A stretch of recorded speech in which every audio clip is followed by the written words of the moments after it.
Hi, I'm Melisa Idris. And I'm Sharaad Kuttan. Welcome to Consider This. This is the show where we want you to consider and then reconsider what you know of the news of the day. UMNO President Zaid Hamidin today claimed that he had enough statutory declarations from his party's MPs withdrawing their support for Muhyiddin and the Perikatan National Government. So 11 MPs were present at the press conference earlier today, among them Azalina Uthman, Najib Razak, Tengku Razali, Ahmad Mazlan and Noor Omar. Supreme Council member Shamsul Anwar Nasara had also resigned as the Energy and Natural Resources Minister. Now, at this point in time, it is unclear still who commands the support of 111 MPs, which is the minimum requirement to claim a majority. Now, how will these latest developments impact the already fractious dynamics within UMNO?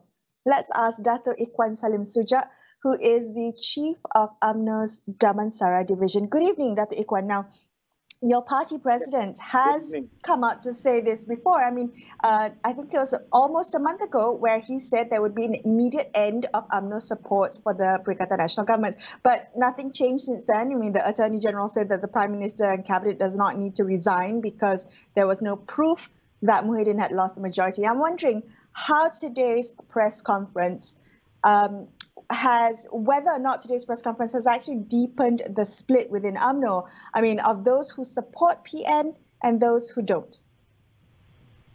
Okay, thank you very much for inviting me, but I'll start by this. I am definitely a party man. However, I have my views.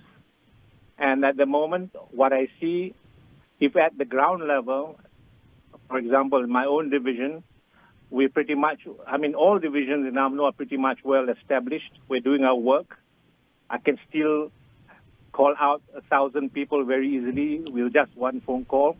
We are able to deliver help and whatnot. That's all, that at the ground level. But of course, the top level is confusing us terribly. That's what I want to say at the start. I believe at the moment, whilst we're in this pandemic, which is something we've never faced ever before, and people, the rakyat, is not impressed with listening about regarding our politics day in day out, endlessly, so to speak. Now, I believe we should stabilize a little bit, and this is where I think I don't agree with the fact that we should be breaking up at this very moment. I think is there a danger, Datuk Ikhwan, of a breakup? Is there a danger of UMNO breaking up? Well, technically, I guess it's possible, but I hope not. I really hope not, because here's a case where I think, I'll be blunt here, I am in a division where there is no seat for UMNO, so I'm not worried whether I'm not out to try to become a YB or anything like that. I'm out to serve and help the people. That's what I've been doing, I hope. But the bottom line here is I have now to look forward for my party to re-strengthen ourselves. And we're in a situation where we have to be very fluid in our approach. But in the fluidity that I'm talking about, it has to be a positive approach rather than something that can break up or even change things altogether. Now, at this moment, if we look at the key players in the ministry, I think we've been, as ministers, the cabinet, we've been treated quite well, with the senior ministers are mainly coming from my party, and they are the one that's at the front in the TV, in the radio every day. Now, things are coming, at least in terms of even vaccination program is working quite well, and I hope to see some changes, and I think there's already views that cases will drop. So we're doing Datuk Ikhwan, just sorry to interrupt you, but time is running short, and I'm just wondering how is it that UMNO does not support the Prime Minister but wants to remain in these ministerial positions? Is this UMNO's way of having their cake and eating it too? Well, I'm a businessman, to be honest with you. And sometimes I liken this to a company where you may have differences of opinion with your managing director, your chairman, but you're on the board. And of course, that can happen. And why not? If it's good, as long as it doesn't become, negative to that extent, the company must proceed and run and continue to make profit. The question is, of course, he's got a view, and I have a different view of how to make more profit. But at the end of it, it is a question of making sure we are still running a company. And is UMNO culpable in the failures of this government? Sorry, I didn't hear that. Is UMNO culpable in the failures of this government so far? Well, I would say we certainly have done more effective work than I would say the other. I'm sorry to be blunt here, but that's how I feel. And we've been given the hard task of the difficult areas, and we've handled it well. It's been tough. Things could have changed, but of course we don't have the final say. The Prime Minister has the final say in many things. But I think under the circumstances, we're doing quite okay, in my opinion. Okay, Dr. Ikhwan, do you think that this government will be better off with an UMNO leader in charge, an UMNO Prime Minister with a clear sense of what needs to be achieved? Oh, I think certainly. If we can achieve to be the Prime Minister and we treat the other side fairly as well, I think we will be able to be more effective, I think. Certainly so, because I think finally we have, we have established networks. And this is the feedback that's coming from the people at ground level. You know what I mean? So I certainly think so. Okay, can I ask you very quickly, who's driving the agenda now? Is it Zaid Hamidi? Is it Najib Raza? Who is behind this move? I really can't say. And to be honest, I am personally confused totally. And I've said my piece in the past that, to me, we have, maybe there should be changes, in my opinion. But I will respect the president as a president. However, I think he should be the one to decide what's best for the party. And in this particular case, I think he should think better. Right. Dr. Ikhwan, thank you for being on the show with us tonight and sharing UMNO's perspective. We appreciate it. That was Dr. Ikhwan Salim Sujak, head of UMNO's Damansara division. A quick break here and consider this, but don't go anywhere. We'll be back with more. Stay tuned.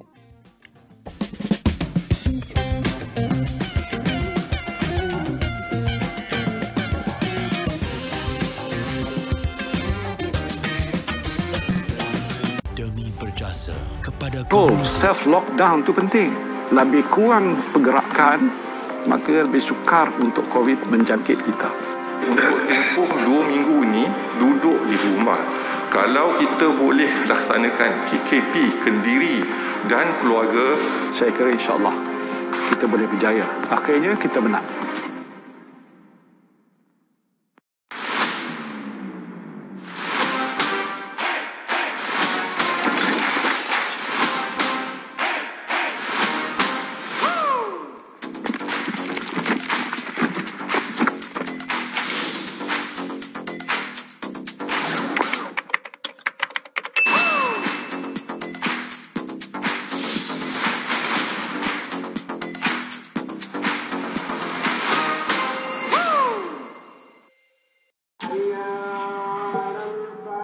Amanah di tangan kita.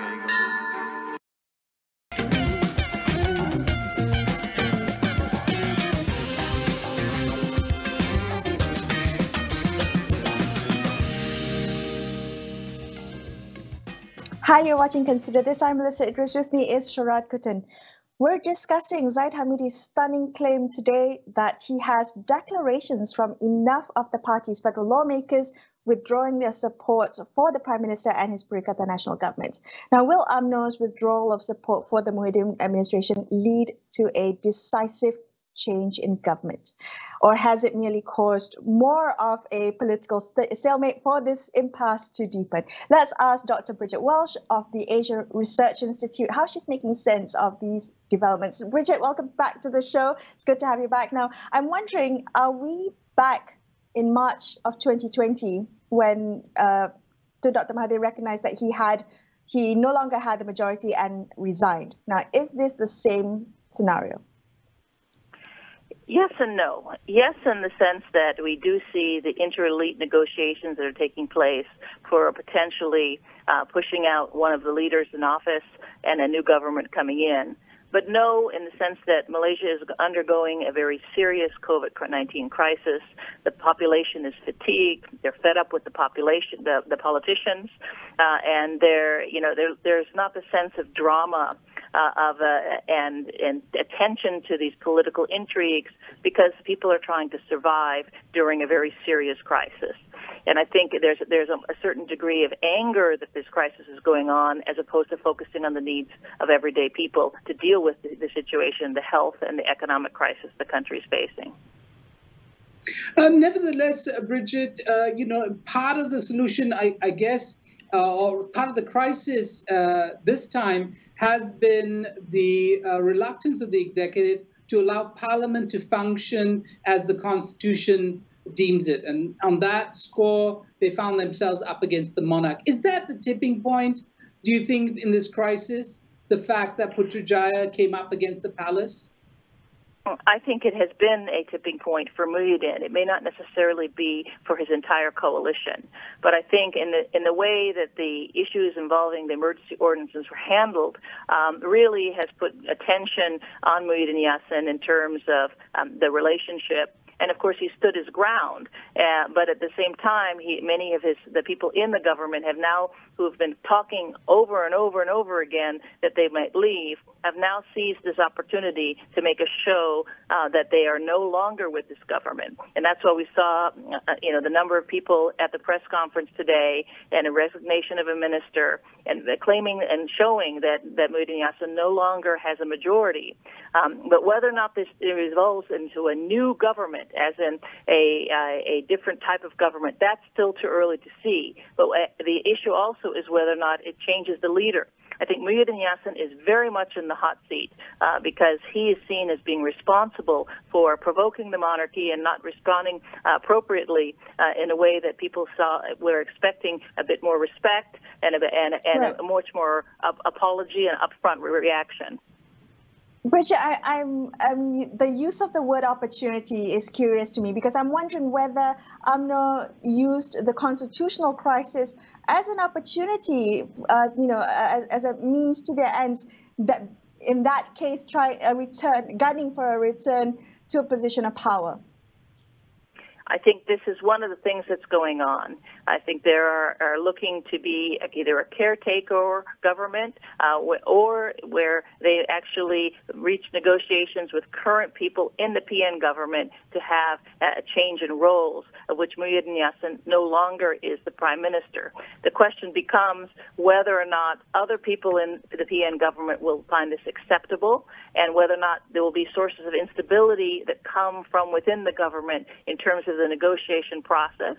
And also extremely important is whether or not the king will accept this and will support this, or whether or not they will allow this to evolve and move to Parliament and have the Parliament make the decision in terms of the vote. The key issue also is whether or not Muhyiddin Yassin continues to fight. We've seen over the whole period that he's refused to step down, and now the pressure has increased at a much higher level. And I think that he's facing much more pressure than he has before. Bridget, what do you make of the central coalition partners that actually prop up what is a small party, Bersatu? We have GPS in Sarawak. We have even just 2 MPs who are now being told that they have to make a decision, either stay with PN or return to the bosom of BN. Well, I think it's a mistake to push the Sabah and Sarawak parties. I think that they will want to make their decisions on their own terms, and I think they will also want to clearly negotiate for their positions within any new coalition arrangement. But I think that it's no question, given the fragmented process of the political parties, that we will see that the Borneo parties will be very pivotal in any sets of decisions. But the question will become whether or not it is in the negotiating process and a resolution is reached there, or in the parliament. Bridget, can I come back to the issue of UMNO? Just before we called you, we were speaking to an UMNO division head, and he said that, while he supports the party, it's very confusing what's happening right now. And I'm just wondering whether today's announcement is actually a catalyst for a more formal split within the party. If the cabinet cluster does not agree to resign or to withdraw their support for this current government, will we see more fracture within UMNO? Possibly. I think this is one of the aspects of the differences between wanting to stay with Muhyiddin and others. But I also think there's also contestation over the leadership of who should be leading any new government. Should it be someone like Ismail Sabri, Tunku Rizali, Hishamuddin Hussein? Different contenders for power in their relative roles are also part of the divisions. But I think what is to happen today is qualitatively different than what we've seen so far, in that we saw the persons coming out themselves to show the numbers, number one. Number two, we see quite a few MPs from Pahang in particular who have been, who have very close relationships with the king coming out. We see, so it's not just the traditional court cluster around Zahid and others. It's also other MPs, as well as those around Tunku Rizali, that were showing their support in this context. And I think as a consequence, there is a much more definitively role on UMNO that they're not willing to accept Muhyiddin Yassin's leadership compared to the past. So it's not the negotiation of trying to reach some sort of accommodation. A lot of that has eroded because of the way the constitutional crisis is played out. And while UMNO may use this as an opportunity, there are also serious public perceptions of the way the commentary and responses on the issues of the king. This, if Muhyiddin Yassin had apologized early on, this may not have been a crisis. In a sense, this is a crisis that Muhyiddin Yassin has made. Yeah, thank you so much, Bridget. Okay, you've got one more. One last question, Bridget.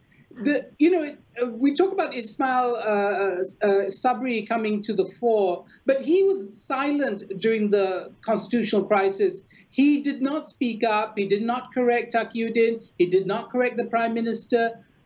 In what way does he represent a reconciliation? Well, he bridges the different factions in UMNO. He's also seen as consistency and stability, and from the perspective of that he's played a pivotal role in this government. And he may not have taken positions on the constitutional crisis, but he also was not seen to be directly connected in some of those decisions that were made by different players within the PN government. And so therefore he is one of those bridging figures in this particular relationship within the government. Right. Thank you so much, Bridget, for joining us on the show tonight. Political analyst Bridget Welsh there. Let's take another quick break. Back with more. Stay tuned.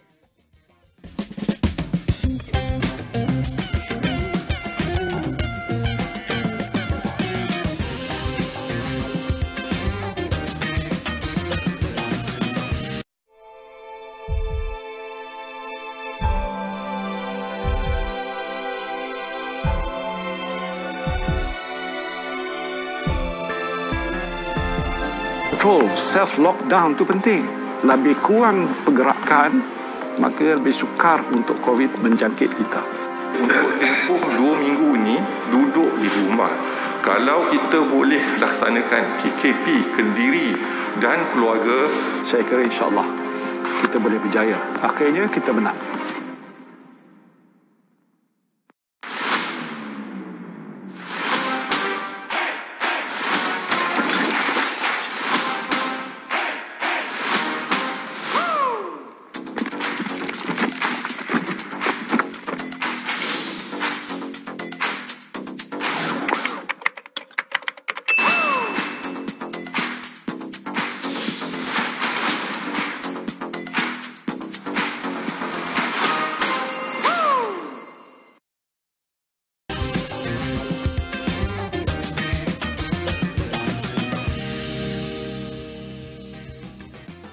Hi, thanks so much for staying with Sharaad and I on Consider This. University of Malaysia's political analyst Dr. Hamid joins us on the line now to share his views on the UMNO president's claim that he had enough declarations that show Prime Minister Muhyiddin Yassin has lost the majority. Hamidin, thank you so much for joining us on the show. My first question to you is it clear that Muhyiddin Yassin has lost the confidence of the majority of MPs? Thank you, Melisa. Thank you for having me. Please hold your breath. I think we still have to wait because things are very fluid. Obviously, I think it's just an announcement by a president of a party. Obviously, this time, Zahid Hamidi showed that he's serious and the seriousness of UMNO together with him when he made the declaration, 11 MP from UMNO. That I think is a big number in regard to majority loss for Tan Sri Muhyiddin. However, at the same time, we can see that many of others of MP from UMNO are being silenced till now. I think as we speak, nothing coming from Shamuddin, nothing coming from Ismail Sabri or any others minister other than from Lenggong who resigned before MKT made the decision. So with that, in my point of view, things are still very fluid, and obviously Tan Sri Muhyiddin also will make a move to make sure that he secure or at least to secure a majority at this particular moment. Hamidin, do you think that, it is actually a difficult moment for Zahid because he has to admit he doesn't have full control of his party, that what he says is not the law for UMNO representatives in government or outside. It must be difficult for him to find the leverage in order to set the agenda for the government. Yes, I think it is a very difficult task for Zahid. I mean, obviously, if you notice that a couple of statements of him lately from UMNO was being dismissed and also didn't give any bite in UMNO action. But this time, in my point of view, together with others, clearly, even though it's not a solid support to him, but at least I think it's a big chunk of support, around 11 officially so far, that together with him obviously can bring down the government. And with that, in my point of view, obviously, he is confident and deliver the message this afternoon. But however, still, in my point of view, as I said, the loss of majority for Tan Sri Muhyiddin must be proved at this particular time, no parliament sitting. So it can be proved by way of Yang di-Pertuan Agong to establish his confidence who will be the next Prime Minister. So is this the same scenario as March 2020? Are we back a year and a half? Yeah, indeed, to some extent, yes, it is. It depends on the Prime Minister. I think, interestingly, Melisa, I think tomorrow morning traditionally is going to be a cabinet meeting, and normally Prime Minister will have an audience with Yang di-Pertuan Agong before the cabinet. So everybody, I think, going to have a long sleep tonight. Hamidin, what about the question of UMNO's either traditional partners or current partners? We know PAS is going into a huddle. We know that Khalid Nordin has, told MIC and MCA that they need to decide. They need to decide which side they stand. Yes, obviously, this is the stand of UMNO. Sorry, but this is the stand of UMNO. It's not the stand of Barisan Nasional yet.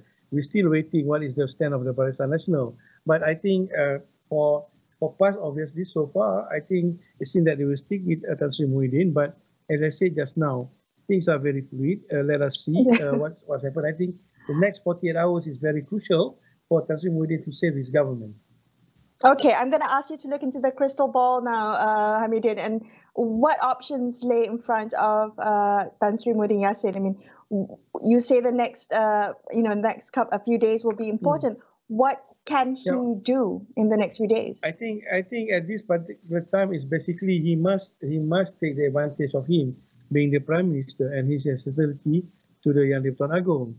But please, at the same time, see the context of what happened in the relationship between government and the palace for the past couple of weeks, which I don't think is not that rosy. Because of that, I think some difficulty will be faced by Tan Sri Muhyiddin in regard to his relation with the palace. But I think he have the opportunity to table to the Yang di-Pertuan Agong, showing a contrast to what Zahid claimed, that show that he have the majority of support among the members of the parliament.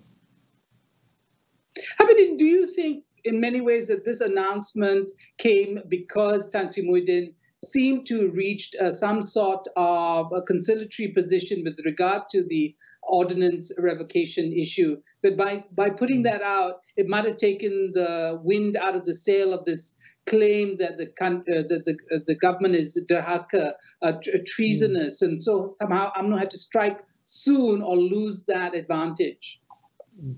I think, no, Shira, I think at this particular moment is really very much a 101 of political studies. I think this is where UMNO show that they are what we call it Machiavellian in that sense. They know how to kill when they need to do the killing. And obviously, when they saw that Tan Sri Muhyiddin is injured from multiple prongs, especially with the latest injury gained from their disagreement with the palace, I think UMNO strike. And so far, I think giving advantage to UMNO in this strike.